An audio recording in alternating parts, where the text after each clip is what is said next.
Tour à tour, cimetière, ossuaire et même école, l'Être Saint-Maclou est un site exceptionnel en Europe puisque c'est l'un des derniers cimetières à galeries de France. C'est le second monument le plus visité de Rouen après sa cathédrale avec plus de 500 000 visiteurs chaque année, riche de 600 ans d'histoire.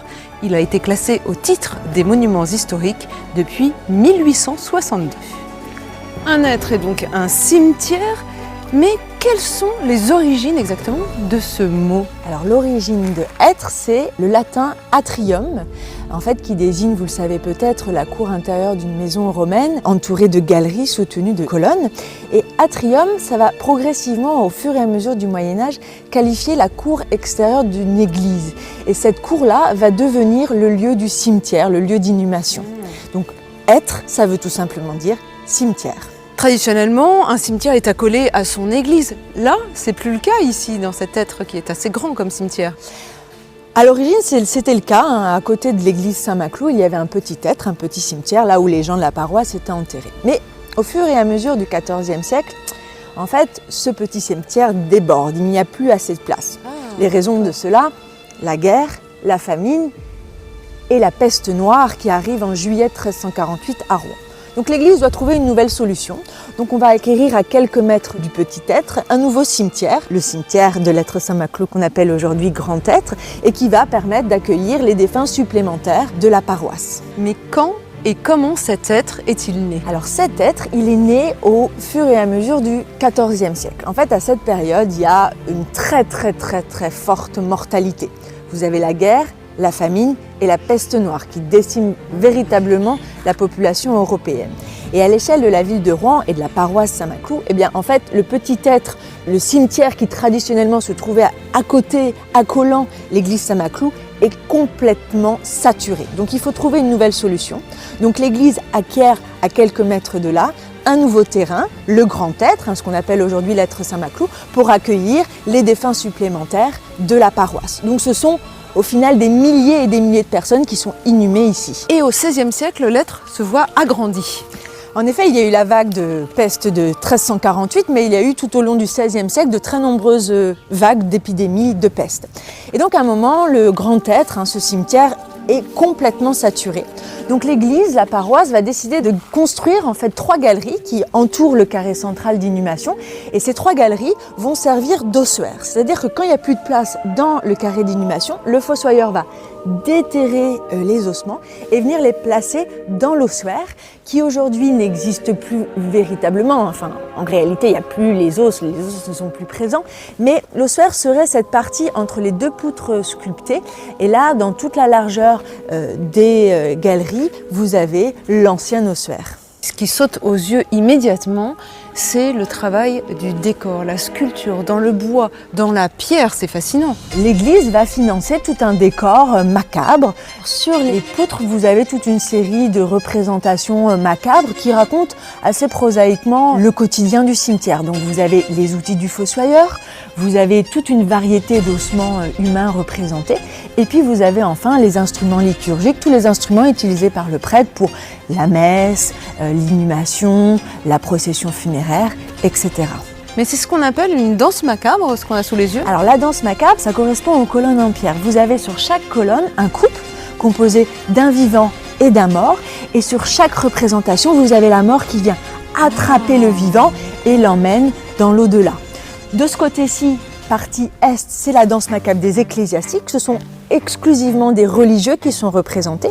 Et de l'autre côté, galerie ouest, ce sont des laïcs. Mais le fonctionnement est le même avec toujours un mort et un vivant par colonne. Alors la danse macabre, c'est un motif macabre qui va émerger au XIVe siècle et qui va se diffuser dans toute l'Europe en sculpture, principalement en peinture. Vous avez aussi des pièces de théâtre ou des objets du quotidien qui représentaient des danses macabres. Et ça va vraiment se diffuser au fur et à mesure des différentes vagues de peste. Et pourquoi on appelle ça danse? Parce que la mort vient danser avec la vie, la faire valser pour ne pas... Il y a un mouvement, on peut dire ça comme ça. En tout cas, c'est une sorte de ronde, une sorte de farandole. Vous avez toujours un mort, un vivant, un mort, un vivant, et ça forme cette danse très macabre, évidemment, qui emporte tous les vivants vers le trépas. Comment s'articule exactement cette danse macabre-là, qu'est-ce qu'on a par exemple sur ce pilier? Alors sur cette colonne, vous avez à gauche la mort, que vous pouvez reconnaître, hein, on voit les côtes, la mort est drapée, et vient accrocher au niveau de la nuque le personnage vivant qui est représenté à droite et qui est là un duc. Et c'est le moment où le duc va passer de l'autre côté, vers l'au-delà. Vous remarquerez, il n'y a plus aucune tête à l'être Saint-Maclou, c'est lié vraisemblablement aux destructions des guerres de religion, donc liées aux protestants. Plus on va vers le nord, plus le personnage laïque représenté est puissant dans la hiérarchie. On a par exemple le grand seigneur, le duc, et on finira avec le roi et ensuite l'empereur. C'est pareil dans la danse macabre des ecclésiastiques, on commence au sud par un simple moine chartreux, on passe par l'évêque, le cardinal et finalement le pape. Isolée au fond de la cour, nous avons cette colonne richement sculptée, mais que représente-t-elle? Elle représente Adam et Ève et plus particulièrement le péché originel. En fait, cette colonne, elle est divisée en 3 faces. Vous avez premièrement la création d'Ève à partir d'Adam, qui est représentée ici allongée sur son flanc gauche. Puis là, on comprend bien la création, puisque Ève, la femme, est née d'une côte de l'homme, d'Adam, c'est ça. Alors on ne voit pas la côte prélevée, mais on voit bien le torse, en effet. Et vous avez Dieu, le grand personnage, qui chapeaute la création. Ensuite, vous avez la représentation du jardin d'Éden, avec enroulé autour du tronc de l'arbre de la connaissance du bien et du mal, le serpent, qui accroche l'épaule d'un personnage féminin, et c'est donc Ève. Mais comment se fait-il que cette colonne soit placée là, précisément au fond de cette cour un peu isolée? Alors traditionnellement, l'entrée primitive du cimetière, c'est là. Et donc cette colonne marque un petit peu le début de la narration racontée par la danse macabre. La danse macabre vous dit, qui que vous soyez, homme, femme, riche ou pauvre, un jour ou l'autre vous allez mourir et c'est Dieu qui va déterminer le moment de votre trépas. Et cette colonne vous explique finalement pourquoi nous, êtres humains, nous mourrons. C'est à cause du péché originel. Et alors, Adam et Ève, on les reconnaît bien mieux de l'autre côté de la colonne, puisque la sculpture, cette fois-ci, est bien moins abîmée que de l'autre côté. Et cette grande porte en bois, là, très ajourée, à quoi servait-elle? Elle ouvrait sur quoi exactement? Elle ouvrait sur la chapelle des Trépassés, dans laquelle on donnait les messes pour les morts. C'est une des 3 chapelles de l'être Saint-Maclou, avec la chapelle Saint-Michel qui va être construite plus tard, et celle des frères. Alors c'est ici, très précisément dans la cour, entre ces 2 arbres, que des fouilles archéologiques ont eu lieu entre 2017 et 2018. Exactement, les archéologues ont fouillé un espace de 50 mètres carrés, en gros de la ligne du calvaire jusqu'aux 2 arbres. Ils ont trouvé ici une intense activité funéraire avec les hommes, les femmes et aussi les enfants de la paroisse enterrés ici. Alors on a retrouvé des fosses individuelles et également quelques fosses collectives, qui est un signe indirect archéologique d'une vague épidémique, c'est-à-dire de beaucoup de personnes qui sont beaucoup de morts qu'on entasse au même endroit. Exactement. En tout, il y en a eu combien de sépultures retrouvées? 450 individus retrouvés ici. Alors les archéologues ont aussi décidé de rechercher les maladies des habitants de la paroisse. Donc par l'observation des os, ils ont pu déceler des traces de syphilis, tuberculose, rachitisme, scorbut. Et ils ont aussi mené des analyses sur les dents, sur la pulpe, au niveau de la pulpe dentaire.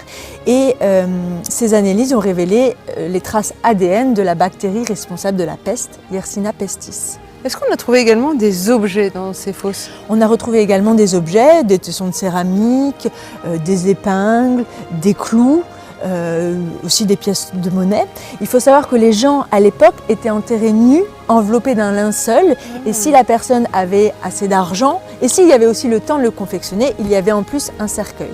Et donc les épingles et les clous, c'est les éléments indirects du linceul et du cercueil. Bien sûr. Est-ce qu'on a trouvé d'autres fosses similaires avec d'autres cadavres, d'autres sépultures? Alors cette fosse-là, c'est des fouilles programmées, donc vous l'avez dit, en 2017 et en 2018. Et il y a eu aussi, en lien avec les travaux de restauration de l'être Saint-Maclou, des fouilles préventives. Et dans ce cadre-là, à l'intérieur des galeries ou juste au niveau des galeries, on a retrouvé environ une centaine d'individus. Et on prévoit d'autres fouilles dans les années à venir? Pour l'instant, ce n'est pas prévu. Nous pénétrons à présent à l'intérieur de l'être. Alors là, on a la chance exceptionnelle de découvrir dans cette curieuse fosse un squelette, et pas n'importe lequel. C'est l'un de ceux qui a été exhumé lors des dernières fouilles, c'est ça? Exactement. Parmi les 450 exhumés par les archéologues, on a décidé d'exposer 7 individus. Donc c'est une femme âgée entre 20 et 40 ans. Et on a choisi cet individu parce que son squelette est, vous le voyez, quasiment entier. il ne manque que le fémur gauche. Et est-ce qu'on sait de quoi est morte cette jeune femme, ou en tous les cas, est-ce qu'on savait si elle était en bonne ou mauvaise santé? Les archéologues ont pu mettre en évidence toute une série de pathologies. D'abord, un état bucco-dentaire vraiment déplorable. Elle avait des caries et des abcès. Elle avait aussi de l'arthrose qu'on peut voir au niveau des articulations, notamment de la rotule. Et globalement, elle était affectée de carences alimentaires. Elle ne mangeait pas assez, cette dame. Et à quoi on le voit qu'elle mangeait pas assez? On le voit au niveau de l'émail, il faut regarder de façon très très précise. On voit un émail très très fin, marqué de très très fines lignes, et ça c'est le signe de carence alimentaire. Alors là, à l'intérieur, finalement, c'est un peu comme l'extérieur, c'est le miroir de l'extérieur, puisqu'on a, pareil, toujours du bois, ces poutres qui s'enchevêtrent dans les murs, dans l'escalier sur appel bois. Il date de quelle époque d'ailleurs cet escalier? En fait, tous ces aménagements et cet escalier, ça date de l'époque de l'école des Beaux-Arts qui s'est installée en 1940 ici à Lettres Saint-Maclou et qui est restée jusqu'en 2014. Ah donc ça a été un site qui a accueilli également des écoles? Tout à fait, c'est la deuxième grande fonction de Lettres Saint-Maclou, ce sont les écoles. Et les premières écoles qui s'installent ici, c'est des écoles de charité, des écoles religieuses au XVIIe siècle. Et là, on est au dernier étage, au deuxième. Qu'est-ce qui s'y passait autrefois? Alors ici, l'aile sud, elle a été construite, on va dire, dans un deuxième temps, au XVIIe siècle. Et l'aile sud était destinée à l'accueil des logements pour les prêtres. Des prêtres qui ont commencé l'enseignement ici à Lettres Saint-Maclou. Dès le XVIIe siècle, s'installe une première école pour les garçons. C'est une école de charité, c'est une école religieuse. Et ça fonctionne très bien. Ensuite arrive une école de filles et ça fonctionne finalement comme ça jusqu'au tout début du XXe siècle. Donc il y a eu énormément d'écoles ici à Lettres Saint-Maclou, l'école des Beaux-Arts, mais aussi voilà, ces écoles de charité. Donc là, ce sont les chambres des prêtres qu'il faut imaginer ici? Oui, ce sont les logements des prêtres. Donc il faut imaginer différents logements, un peu en enfilade. Et ce qui est formidable, c'est qu'on a une vue spectaculaire, plongeante sur la cour de Lettres, et puis aussi en face de nous, des clochers à perte de vue, notamment juste en face de nous, quelle église? C'est la grande et belle abbatiale Saint-Ouen. Et là, en effet, on a une vue plongeante sur la cour et sur les quelques tilleuls qui peuplent aujourd'hui la cour.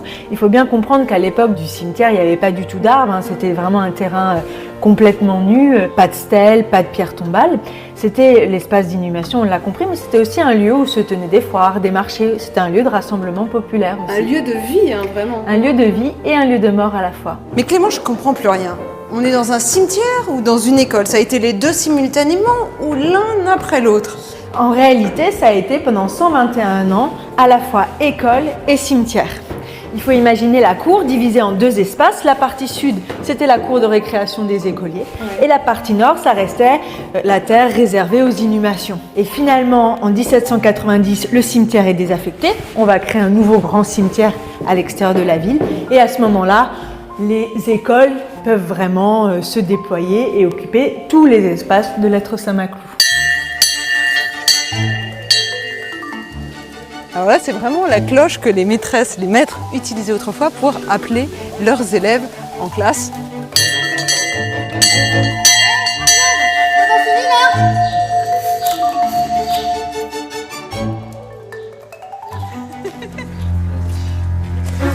Et bien sûr, comme tout lieu chargé d'histoire, son lot de mythes et légendes.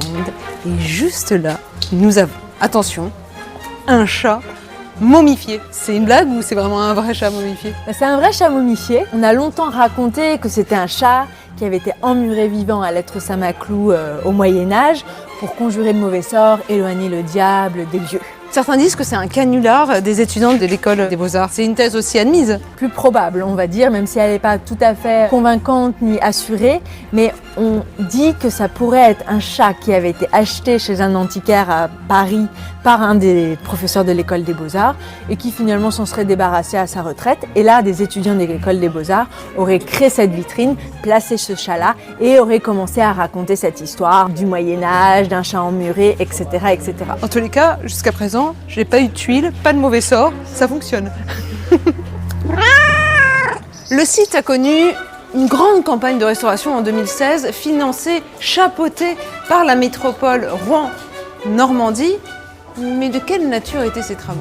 En fait, l'état de Lettres Saint-Maclou était très dégradé. Il fallait intervenir pour consolider toute une série de structures intérieures et également remettre en lumière les décors les colonnes ou les décors en bois par exemple. Comment s'est organisée cette campagne de restauration ? Alors avant la campagne de restauration pure et dure, il y a eu toute une phase d'analyse en fait du bâti. C'est dans ce cadre-là qu'il y a eu les fouilles archéologiques, qu'on a aussi fait des études de dendrochronologie. En fait, c'est une étude de datation du bois. On a pu dater telle et telle aile, etc. Donc ça a été très très précieux pour comprendre l'histoire globale de l'être Saint-Maclou. Et puis ensuite a pu s'engager la campagne de restauration réelle, on va dire. Mais alors justement, concrètement, là on est dans une galerie. Qu'est-ce qu'on a restauré ? Alors on a à peu près tout restauré à l'être Saint-Maclou, l'extérieur, l'intérieur, la toiture, les façades, les décors en bois, les décors en pierre, des outils et les techniques ancestrales ont été reprises pour être plus proches de comment on a à l'époque construit l'être Saint-Maclou.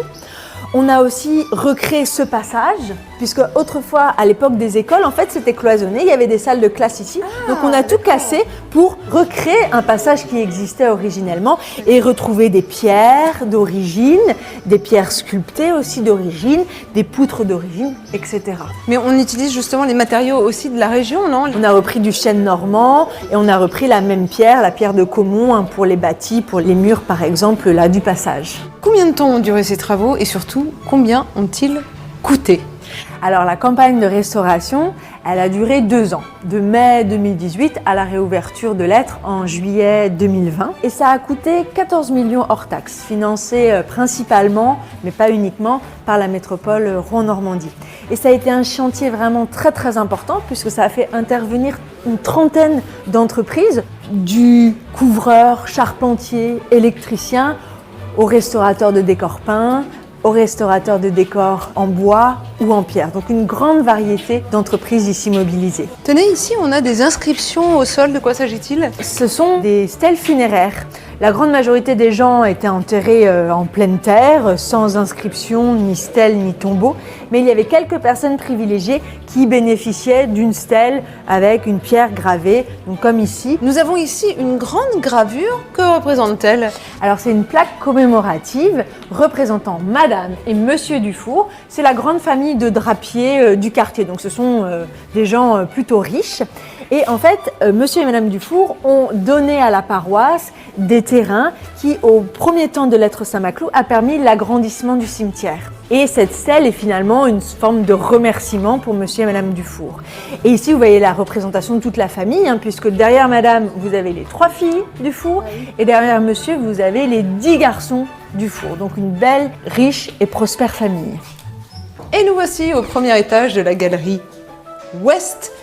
Et moi, je me disais, comme ça s'appelle la salle mémoire, eh bien qu'elle conservait une mémoire forte et notamment les os de ce fameux être.